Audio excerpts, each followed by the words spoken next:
Hello Pokemon trainers, welcome back to another Pokemon Scarlet and Violet video here on iStarly TV. Today I'm continuing my rival battle series, my Wi-Fi battle series with my co-host Deiter, where we battle each other with our Pokemon Scarlet and Violet teams. Now at this point we actually have 4 different teams each. I know that's a lot, but there was a lot of new Pokemon that we wanted to use, so we made a lot of new teams just to throw them at each other and see how it goes.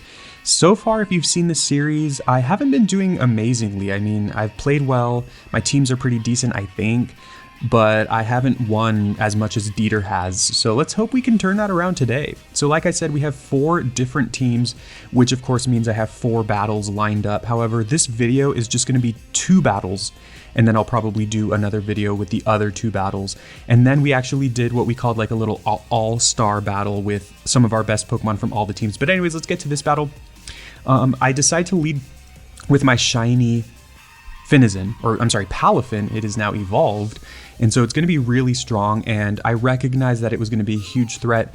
If you've been watching this series, you'll know that on this team, for the longest time, I had Flamigo, which was another really strong Pokemon, and of course Deiter's Flamigo has been a huge threat in all of these battles. So I finally switched out Flamigo for Palafin because I felt like Palafin was, just so strong. And we'll see in this video whether or not that ends up being the case. Flamigo was doing really well for me, but I thought Palafin would be a little bit stronger. I could have switched Palafin for another Pokemon, but I like all the other ones. And again, this is a team of Pokemon that these are, I guess you could say, my favorite Pokemon of Gen 9, so that's why they're on my team. I mainly built the team based off of the Pokemon I like more so than like whether they have good synergy or whatever. But anyways, Deiter leads with his Kilowattrel, which is obviously really bad for me. That was a smart lead on his part. I don't know if he expected me to lead Palafin, and again, the last time we battled with these 2 teams, Palafin wasn't even on this team, so it's not like he expected that maybe, but I think just Kilowattrel is just a good Pokemon to lead with because it's really fast and it has Volt Switch. So I switch into my Farigiraf because I figured it was the best thing to take a hit from it. And I take more than half from Thunderbolt, which I was not expecting. Actually, I take exactly half from Thunderbolt.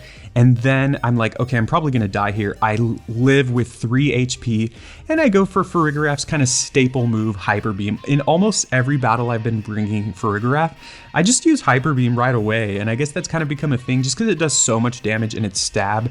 And with Farigiraf, it's slow anyway. So I just kind of figure to myself like, okay, you know, Farigiraf's not going to do all that much here, so if I can at least get a kill with it, that's actually a big deal for me. So getting a kill on that Kilowattrel is huge because that Pokemon was going to be a huge threat to my team because it hits everything on my team for at least neutral damage. Like, I have nothing on my team that resists either Thunderbolt or Air Slash, so that was huge for me.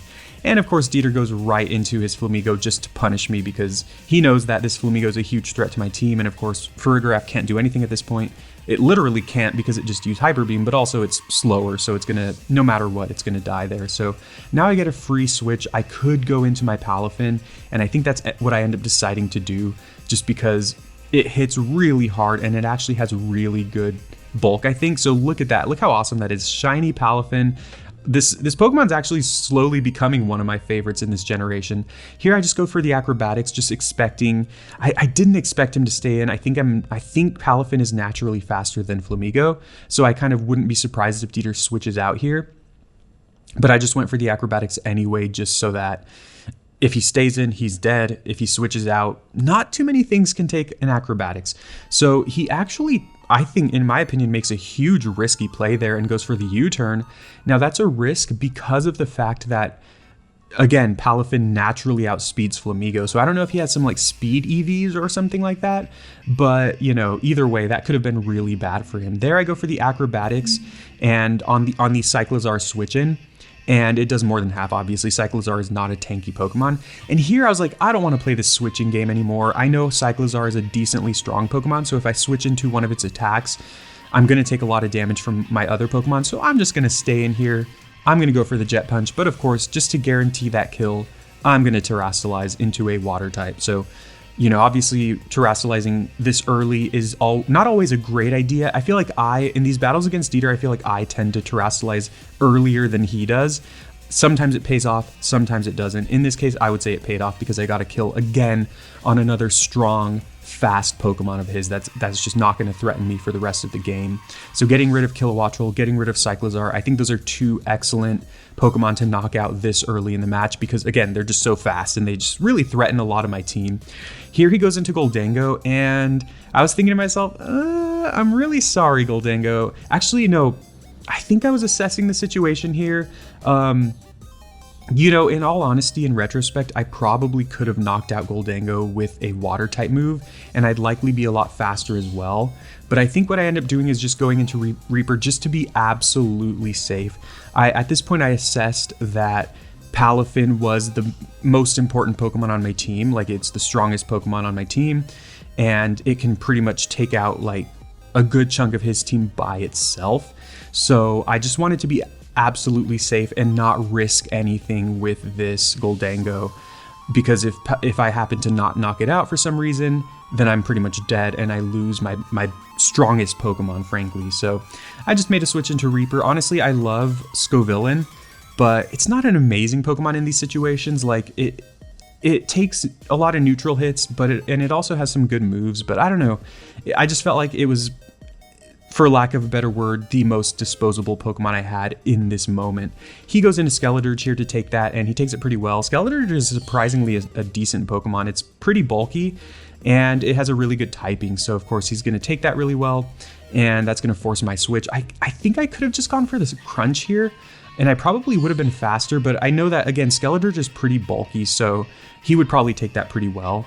But either way, I'm just going to decide to go into my Tatsugiri, and I know he was going to go for the fire type move. I 4 times resist that, so that's going to be good for me. And I'm in a good spot here because, again, I'm pretty sure that Tatsugiri is going to be faster than Skeledirge because Skeledirge is usually slow. So I think I can just go for a Surf here and expect him to switch into something. Just get a little bit of damage on whatever comes in and pressure that Skeledirge pretty nicely.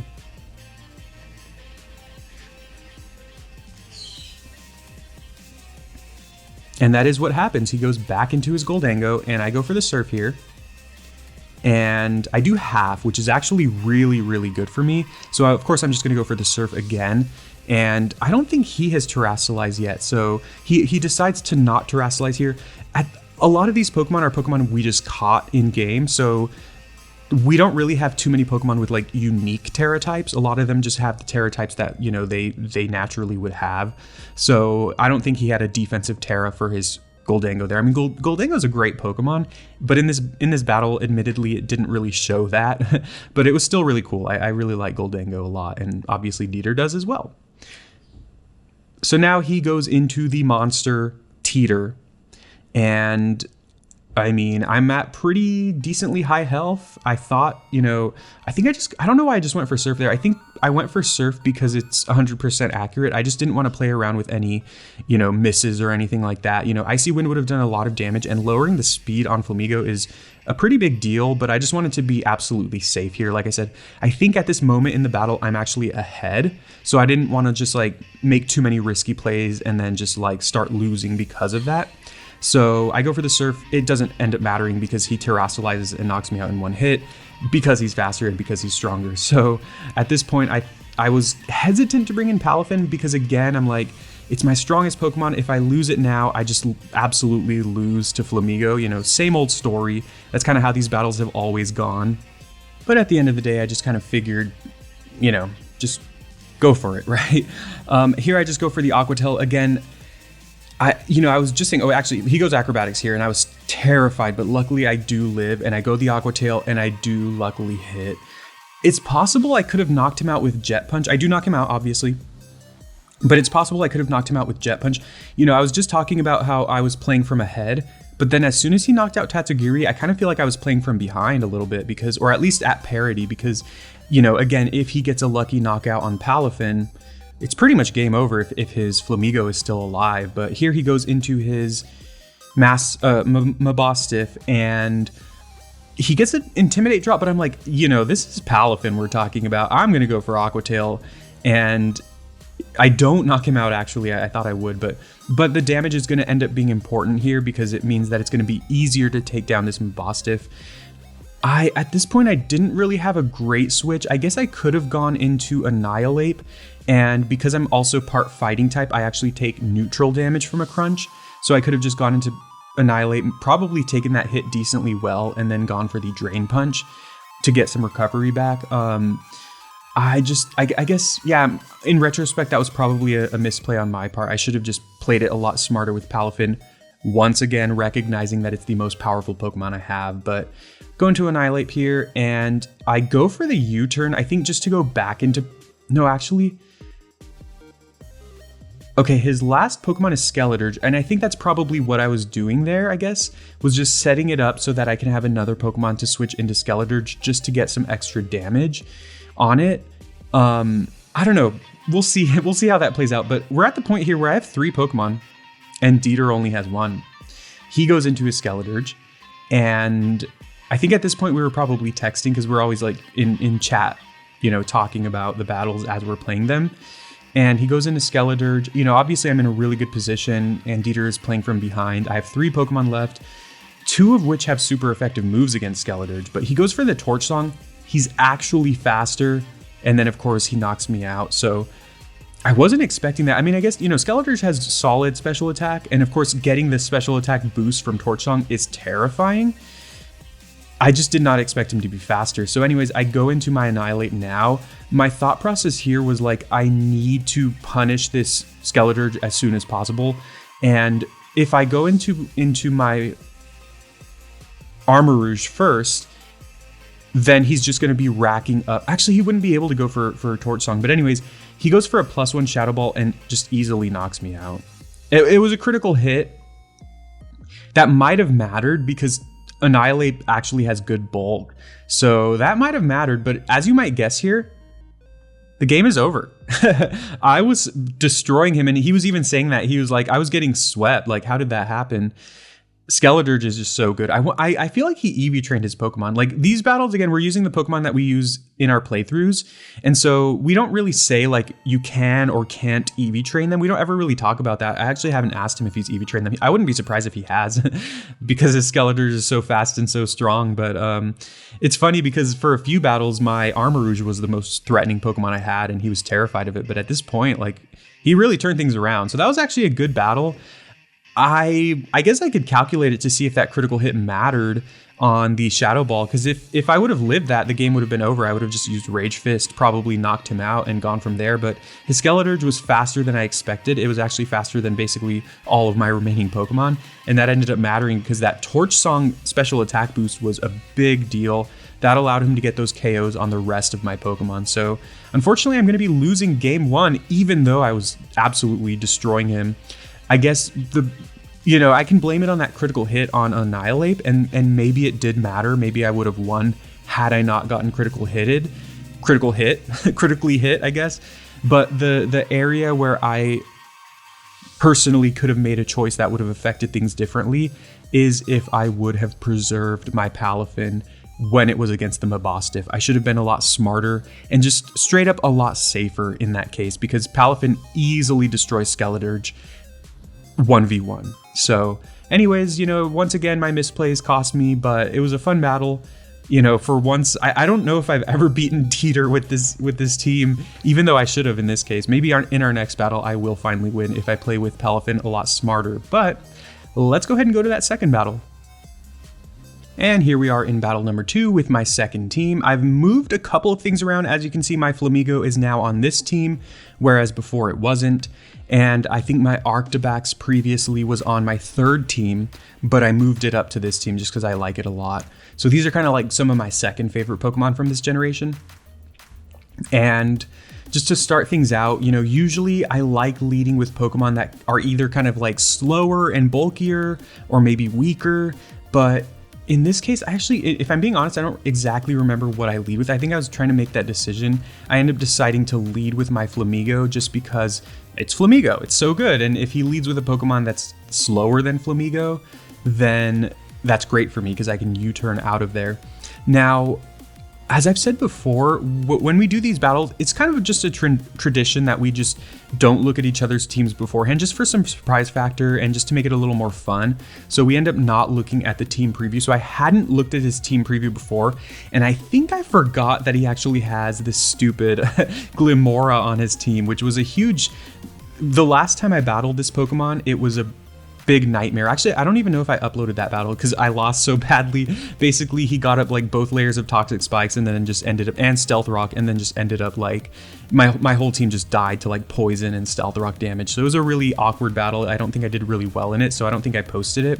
So this might actually be the first time you're seeing his Glimmora, but either way, I know what this thing can do, so I go into my Goldango. I know Glimmora can learn like Earth Power or Mud Shot, which it was a little scary, but I kind of thought he would not go for that. And I did forget as well that he actually has the Spiky Shield, but luckily for me, he does go for the Spiky Shield because that means I'm able to get into my Goldango for free and really pressure it. I have 3 moves that can hit it for a ton of damage. I ended up going for the Psyshock here, just kind of expecting him to like go into something that would resist the Steel type move because I thought the Steel type move was the most obvious. That ends up paying off perfectly for me because he goes into his Quaquaval and it's able to get one-hit KO'd by the Psyshock. So that was perfect for me. I feel like I got really lucky with that one. Maybe not lucky because I was deciding that. I did purposefully go for Psyshock to try to catch something unaware, and it ended up absolutely paying off. So that was great. Now he's thinking of which Pokemon to bring in, and I'm starting this battle off on a great foot. My Goldango, you know, Deiter's Goldango obviously was in the previous battle. My Goldango's on this one. Goldango is just a great Pokemon. Here he goes into his Arboliva or Arboliva, and this was an awkward one for me because I know that it's a part normal type, so obviously I can't go for Shadow Ball. I could go for Flash Cannon, and honestly I was like, okay, there's not really much that this thing can do to me, so I was a little surprised why he went into it. And so I guess I just wanted to be absolutely safe because Goldango, again, is a strong Pokemon. I wanted to just preserve it for later. And I don't know why he decided to go Metronome here. I guess just for fun, but it's hilarious that he actually ends up going for Explosion. And he almost kills me, so I guess it was worth something, but he ends up sacrificing his Arboliva, which is just hilarious. I have no idea why he did that. Like, if you don't have anything to hit Goldango with, I guess he probably has other Pokemon that could have gone into Goldango. But either way, now he gets a free switch into his Ceruledge, which is absolutely terrifying. And at this point, I was like, I love me some Arctibax, but I think I ended up just deciding to keep it in because I'm at such a low amount of HP at this point. Like, I don't think I can really serve too much purpose. Arctibax also is not that fast, so it's not like I'm going to be really outspeeding anything on his team. So I just decided to go for the Crunch just by some miracle in case he goes for, like, I don't know, Swords Dance or something like that. But he makes a smart play and goes for the Flame Charge, kind of copying my Armarouge in previous battles where I was able to set up with Flame Charge and then just kind of sweep him. So he's in a really good spot because, again, Ceruledge is a terrifying Pokemon. So I don't have, as you can see by my team, I really don't have too many Pokemon that can take on Ceruledge 1v1. I guess Doxbun is decent because it has decent defense and I'm effectively immune to fire moves, so he would only have his ghost type moves to hit me with, but I also don't have that many good moves with Doxbun to hit him with. So as risky as this is, I mean, a lot of my team is actually weak to fire. What I end up deciding to do is go into my Lockix and just, I just decide to Terra here. Again, it always ends up being the case that I Terra pretty early, but I think it was worth it in this case because I just needed to guarantee that I kill this Ceruledge, otherwise it's going to sweep my team. So I felt like once again, he probably would not go for like Swords Dance or something like that, so I thought I was better off just going for it. Oh yeah, I forgot, he actually terastallizes as well, which ends up being just a huge deal here because he removes his ghost type weakness. So that was a smart play on his part. Now, again, you know, knowing that his Ceruledge could terastallize, it would have been 50-50. There was a chance that it would have been a ghost type Terra. However, I guess if I would have been smarter and thought about it like, okay, he probably caught his Charcadet first, and Charcadet can only have Terra Fire, and unless he changed the Terra type, which I doubt, he's probably going to be terrified. So if I had really thought about it, I guess I could have, you know, predicted this, but Oh well. However, he just goes for Flame Charge again. I guess, you know what, I don't think he expected me to go for the Terrastalize. However, I just think, I don't know if he threw here. Maybe that was a misclick, but I don't think he should have gone for Flame Charge. I think he should have gone for the signature move Bitter Blade, because then that would have definitely killed me and it would have healed him for any damage I would have dealt to him. If he went Terra Fire there, I feel like he kind of expected me to Sucker Punch, or I guess at least go for any Dark type move. So he would have expected me to deal some damage to him. So I don't know. That was a weird play on his end, and I think that was the most confusing play in this battle. But either way, I'm luckily able to dodge that bullet and just take him out, even though that Ceruledge could have been absolutely terrifying. It was at +2, I guess +2 speed basically, but basically +1 speed, and it was really strong against the rest of my team, so I got really lucky there. Anyways, he goes into his Glimora after that, and once again, I'm just going to go into my Goldango. I felt like, okay, I played that card once, I went for the Psyshock, you know, once, I'm just going to go for Flash Cannon here. If he stays in, he's probably dead. If he switches out, he probably has fewer things that can take a Flash Cannon now that I've knocked out Ceruledge and Quaquaval, and of course for me, I am able to take him out. It is a critical hit, which could have mattered. I think Glimora is like decently bulky, so that might have mattered, but let's just call it even for that Skeledirge crit in the previous battle, right? So now he's going into his Titan, and I know this thing is really tanky, like it has a lot of HP, but I know that I'm faster, and I mean, this is Flash Cannon, this is Goldango, you know, I do a ton of damage there, and he just goes for the Earthquake. So Titan's a really cool Pokemon. I actually wanted it on one of my teams. The funny thing is, I'm able to take him out here, by the way. The funny thing is I ended up deciding to not have Titan because I knew Deiter had one on his team, and we already had a lot of overlap with our Pokemon. Like, and I know, you know, at the end of the day, these teams are basically Pokemon that we like, so it kind of doesn't matter, you know, if he has the same Pokemon as me, but I don't know, I just decided against it. But anyways, knock him out. He goes into his Houndstone, and this was a surprisingly scary Pokemon. He actually, oh, I thought he had Shadow Sneak. Maybe he doesn't get it, but either way, go over the Shadow Ball. I thought it would take him out. He actually lives with 1 HP, and he goes for the Last Respects, which of course is going to annihilate me. And basically, Last Respects is like a 300 base power move at this point. So if it hits anything, that thing is dead. I don't really know why I didn't just go into my Meowscarada here. I guess I just wanted to see what my Darkspun could do. But either way, I think I just go, I mean, if I hit it here, then it's dead. Okay, yeah, so it's dead. I guess it didn't matter that I didn't go into Meowscarada, but yeah, that was game 2. I ended up winning that one pretty handily. Luckily, I think I played decently that game. I made a lot of decent predictions, although my biggest misplay was not expecting the Ceruledge to Terra Fire, which I guess I should have done. And then his misplay, I thought, was when he went for the Flame Charge instead of just killing me with like Bitter Blade or something like that. But either way, that was a fun one. Maybe he thought I would switch out or something. I don't know. But either way, that was a fun one. And those were a couple battles there. I hope you enjoyed. Let me know what you thought in the comments. Again, I have 3 more battles lined up here with Deiter. 2 of them are using our 2 other teams. And then the third one is basically we just take a few Pokemon from each team, put together a super team each, and then just throw them at each other. And that one ended up being really, really fun and really, really close. So I'm excited to narrate that one and post that in a little bit, in a few days probably. But either way, let me know what you thought of this battle. Please leave a like and subscribe for more Pokemon Scarlet and Violet videos. And let me know what your favorite Pokemon has become. Is there a Pokemon in Scarlet and Violet whose opinion has who your opinion for has changed over the course of the games? That's a weird question, but hopefully you understand what I'm saying, because I worded it weirdly. But anyways, thank you very much. Hope you have a great day. I'll talk to you next time.